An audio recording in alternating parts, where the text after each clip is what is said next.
You know, the feelings of a mother. That's why maybe she used it, the date, so that the child will not become Omar as a legit baby.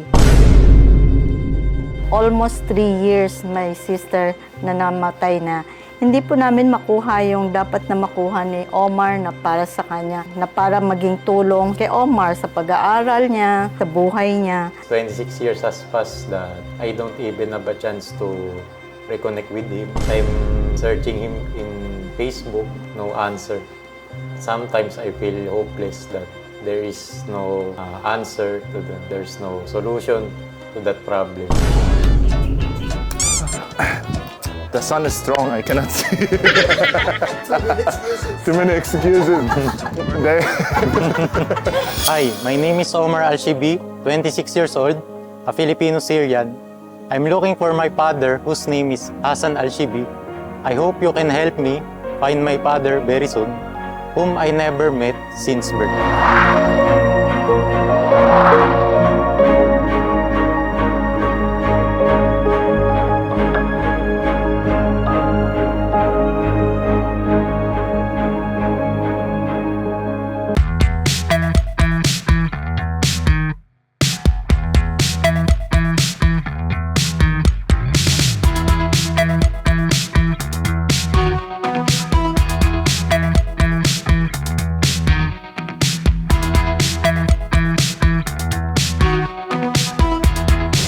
Good afternoon. Hungry Syrian team po, dito na po kami.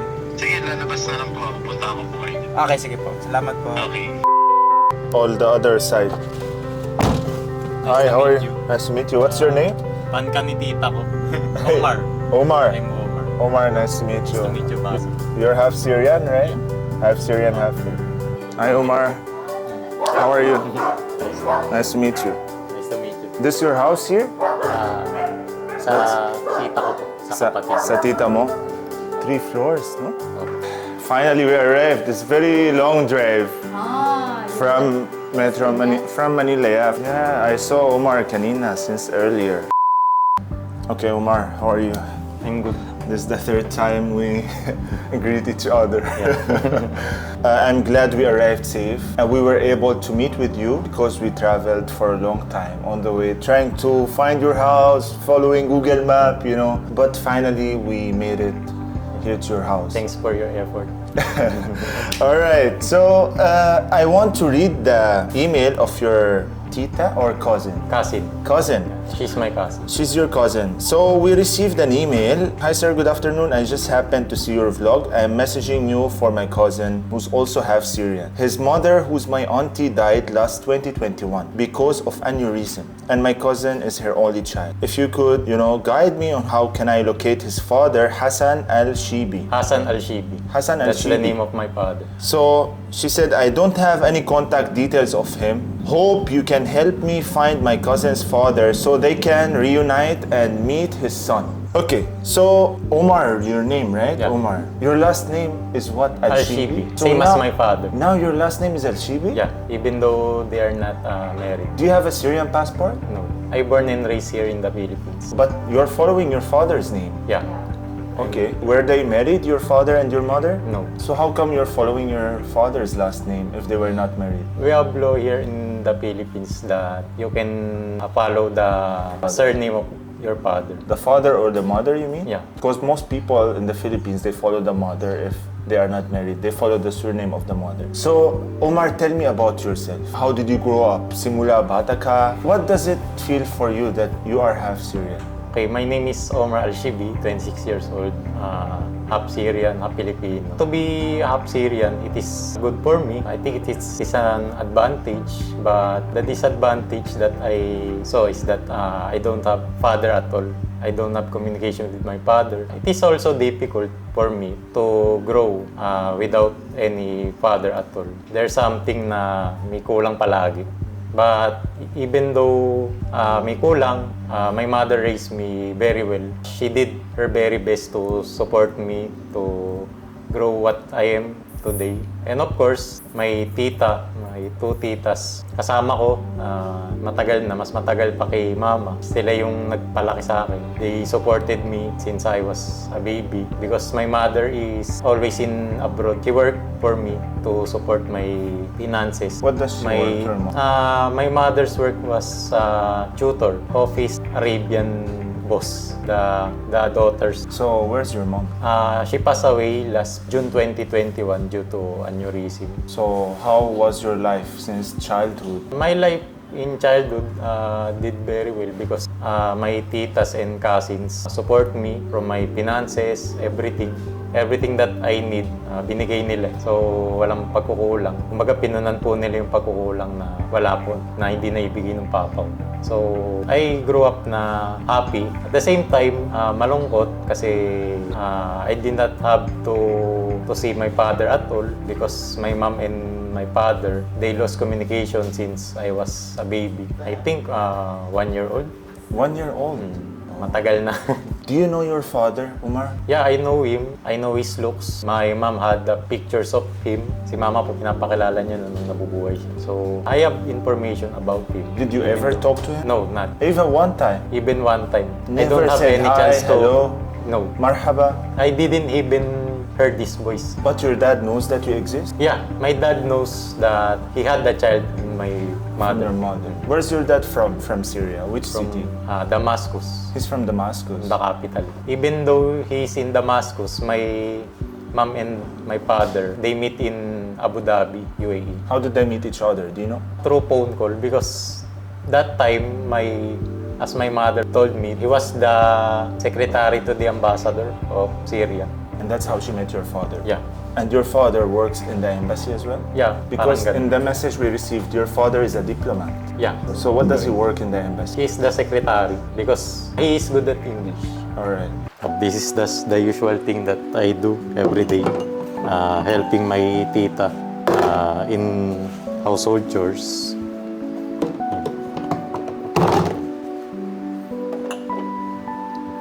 So what are your memories with your mom? Did she tell you something important before she passed away? She tell me some important things that will help to find my father. My mom also tell me that my dad's dream was to go to Sweden, one country in Europe. He dream of to live there. I don't know if he's in Sweden right now.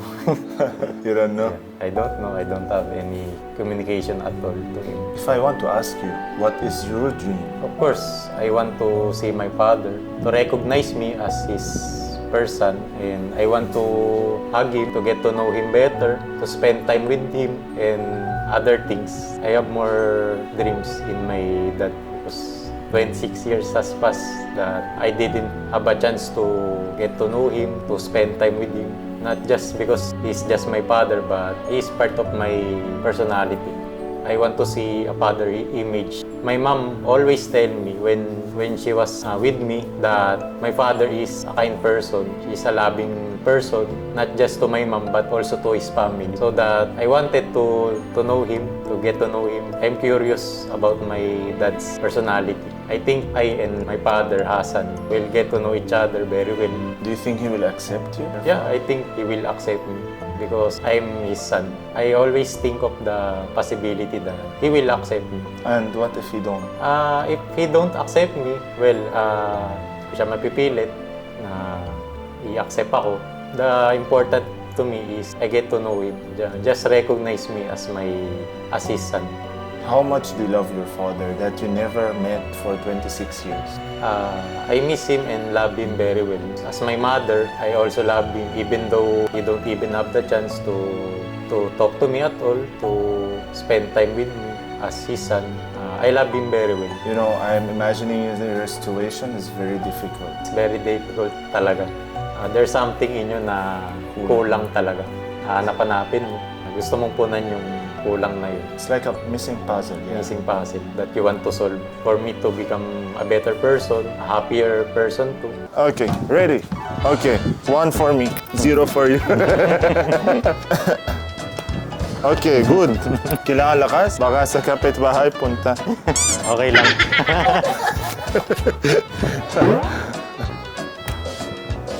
Ah, see? I know how to play, I told you.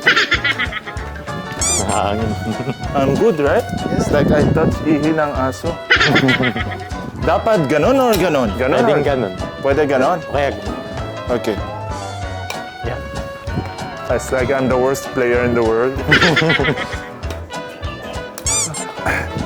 The sun is strong, I cannot see. Too many excuses. The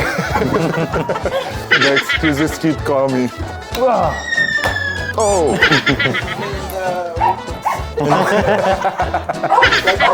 Ako, right? Yeah. Mr. YOLO. I have problem with my eyes. Okay, I am already retiring. Do you feel that there's a part of you that is Syrian? Or are you a complete Filipino now? Because you grew up without your father, without a father figure for 26 years, living in a Filipino family with your tita, probably lola, lolo, I don't know. Mostly you're having the Filipino culture. Do you know that in any way you have still Syrian blood in you? Living here in the Philippines for 26 years, I'm complete Filipino. You eat rice But- a lot? Yeah. But there is a part of me that I want to know about Arab culture. I want to know Arabic language. Do you speak I'm Syrian? still... Do you no, speak no. Syrian? You only know Baba? Yeah, Baba, Inshallah, Inshallah. Alhamdulillah, Alhamdulillah. things like that. But my mom was very well. So your mom and your She worked. dad, they separated before she died, or when she died they were still together? Before my mom died, she was separated. Since my mom was pregnant to me. Oh, what if this is the reason why they separated? Maybe that's the reason. I'm not sure. Probably this is the reason. So your dad intentionally separated with your mom, As my mom told me, my dad used to contact my mom. even Sis- when you were born. He tried to support my mom because my father know that he has a son to my mother. He didn't try, never tried to reach out to you? No. Probably he doesn't know how, because he lost contact Maybe. to your mom. Maybe. And probably he's gonna be happy when he knew that he has a son. Yeah. You are the Tita, auntie. You are a tita, auntie of Omar, Yeah. right? Do you think his dad will accept him? I'm sure. Before, when my sister is still pregnant, she sent money, he sent money, and then they have contact. Actually, it was every Friday because that year is 1996, 97, like Very that. long time ago. Yeah, we don't have already that time cell phone or what. Yeah, there's no internet. Yeah, only telephone. Telephone. Yeah, they contact only through that. And then the house of our neighbor is far from our house. Every time Hassan will call, he will call all first in the house of the owner of the po. And then they will go to our house. So and it's very hard, the Yeah, communication. and it happened that my other sister, the owner of the house, not in good terms. So do you think your dad will accept him, yes or no? I'm sure, inshallah. Inshallah. I'm You're sure. sure. Is Omar helping you in the house? He helped me, I help him. How does he help you? Through finance, So financial, yeah. Because every Saturday is his salary. Okay. He so gave he's me some, working. yeah. What is something with your mother that is very touching that you cannot forget? She told you About before my she father. About your father? My father is kind, loving person. That's why my mom fell in love with him. And also my dad is loving to his family. That's why I want to get to know him, to spend time with him. I want to know him more. Do you think your dad have his own family now? Yeah, I think I have a stepmother, stepbrother, and stepsister. I think he has a family. I have photos of my mom and dad. So that's why I know the looks of my dad. What is the percentage that you think we might find your dad? I don't want to give a percentage, but I have always a possibility. I am always praying ever since I was a child. Let's say your dad will just appear in front of you now. How are you gonna react? Are you gonna lose your mind, or Yeah, that's the perfect answer. do you lose hope sometimes? Do you cry? Yes, Do of you- course. Because 26 years has passed that I don't even have a chance to reconnect with him. I'm searching him in Facebook, no answer. Sometimes I feel hopeless that there is no answer to there's no solution to that problem. But I am praying to God that He will help me to find my father, reconnect with Him. Also know my stepmother, brother, stepsister. I want to know them also, not just my father as well. So this is the workplace that I am currently working at. I'm a packer in chemical products of my boss. I did very well in many orders that will be picked up by Shopee, Lazada, and other couriers. So ganito po yung mga pinapak namin na mga parcel. Ito yung mga sample. So yan po yung work na ginagawa ngayon. Do you wish you can visit Syria? If he's still there, I want to visit him. So what's this here, Omar? I saw you put this on the table. Some of the clothes of my mom. Until now, you have them. Yeah, I have all her things. Do you randomly look at her things? Yeah, of course. Remember her? Every day I'm looking. She's 61 years old. So you always remember her. Yeah, every day there's no day that I don't remember him. I miss her a lot, even though she was always in other countries to work for me. I still miss her because she's a loving mom. She did all her best to support me. She did more than a typical mother because she's always father also to me. She did her best to become a mother and at the same time to become a father to me. That's why I love her very much. Do you visit her grave? Sometimes I visit her grave in Manila. You talk to her? In my mind or aloud when there is no other people. Okay, this is the birth certificate of Omar. The SS saw that she was married December 2, 1996 in Abu Dhabi. But I think because it's hard to marry a Christian to Muslim, that's why for me, this one is fake. The SS not consider whatever I told them. I told them I know this because I've been there also. That's why I said I know if it's fake because hard also. The father is Muslim. How come he will marry to a Filipina like that ba? You know, the feelings of a mother. That's why maybe she used it, the date, so that the child will not become Omar as a legit baby. Almost 3 years my sister na namatay na. Hindi po namin makuha yung dapat na makuha ni Omar na para sa kanya, na para maging tulong kay Omar sa pag-aaral niya, sa buhay niya. Nagkataon naman po na lumapit ako sa legal assistance sa PAW. Ang turo po nila sa akin ay pumunta ako sa Abu Dhabi Embassy para i-check kung nakaregister tong marriage certificate na to. Ang sagot po nila sa akin, hindi raw po sila nagbibigay ng mga certificate na ganito. Hinihingi ko po sana katibayan lang na hindi nakaregister itong marriage contract na to ng aking kapatid para makuha ko ang pera ni Omar sa SS. Hindi nila sila nagbibigay ng mga certificate about this matter. Kaya po parang nawalan ako ng pag-asa. Ang iniisip ko po, paano ko po makukuha ang pera ni Omar sa SS. Ang halaga na to, 35,000, napakalaking tulong po sa amin. Dahil po ako po ay single mother din, lola po ng 4 na bata at si Omar po, simula po namatay ang kapatid ko, nasa akin na po siya. Kami lang po ang nagtutulungan dalawa. Kaya po, ang pakiusap ko po, sana matulungan akong makuha namin itong dapat na para kay Omar. Kasi po, sakali naman po, yung father naman, I'm sure mag-giveaway naman siya para ibigay na lang kay Omar. This is the place where you called Kingdom Hall of Jehovah's Witnesses. This is the place where I worship Jehovah God together with my co-churchmates who are Jehovah's Witnesses. I come here by Thursday and 7 p.m. and Friday 6 p.m. So we do worship songs, we study Bible, we recognize the efforts of our churchmates and to encourage every one of us to worship Jehovah with all of our hearts. If your dad now is watching us, I want you to tell your dad a direct message and look him straight in the eye. Hello, Baba Hassan. If you watch this video, I hope I can see you very soon. I am longing for you for 26 years. Not just me, but my mom also wanted to see you. Even though my mom was died, she passed away. I hope I can see you even though I live here in the Philippines. I hopefully just a minute or an hour. I'm happy for that. حسن الشيبي كيفك يا حسن؟ أنا أجيت لهون شخص فلبيني هو ابن عمته لابنك عمر، تواصل معنا على الايميل وطلب مننا انه نجي ونساعد عمر يلاقي ابوه، وقالوا لنا انه اسم ابوه هو حسن الشيبي، هو من الشام، من العاصمة، من دمشق. عمر عم يدور عليك صار له فترة طويلة وما عرفان كيف يتواصل معك، فنحن حابين نكون طريق لاجتماعك بابنك عمر. إذا هالشي ممكن، إذا هالفيديو رح يوصلك.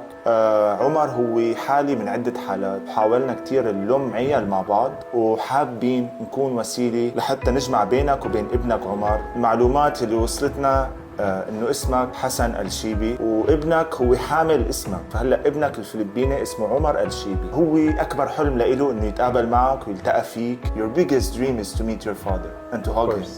فيا حسن، إذا شفت الفيديو وصلك هالفيديو تواصل معنا على الإيميل ونحن رح نجيب لك ابنك ونجمعكم مع بعض ورح نعطيك كل معلومات يلي بتريدها.